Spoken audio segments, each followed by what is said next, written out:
Okey, kita baru saja sampai di titik tengah Semenanjung, di Temerloh, Lancang.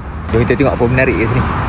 Kalau datang Lancang, jangan lupa datang titik tengah Semenanjung. Dekat Lancang ni lah terletaknya titik tengah Semenanjung. Tengah-tengah Semenanjung, ni di Lancang. Suasana dekat sini memang cantik dan memang sesuai untuk jalan-jalan dengan keluarga. Antara yang menarik dekat sini adalah menu bakar-bakar dia. Kalau kau nak rasa makan nasi yang dimasak dalam buluh, di sini tempatnya. Selain tu juga menu-menu lain seperti ayam bakar, ikan sungai bakar dan macam-macam lagi yang unik dan memang sedap. Unik sebab masakan dia bukanlah masakan daripada tempatan saja, tetapi ada juga menu daripada luar. Contohnya macam ni, orang Sabah mesti kenal. Kalau nak try menu-menu ni, bolehlah tempah. Selepas makan, bolehlah kita jalan-jalan, tengok suasana di titik tengah Semenanjung ni.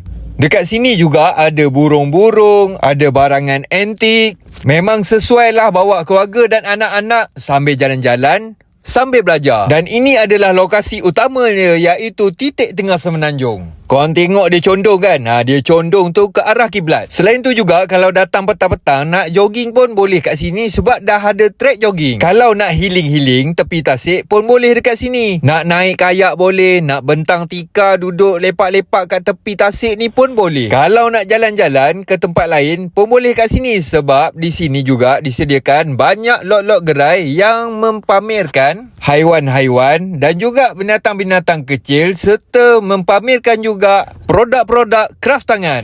Jadi kalau nak buah tangan, bolehlah beli dulu dekat sini. Jangan lupa bawa keluarga, bawa anak-anak kita ke titik tengah Semenanjung Malaysia.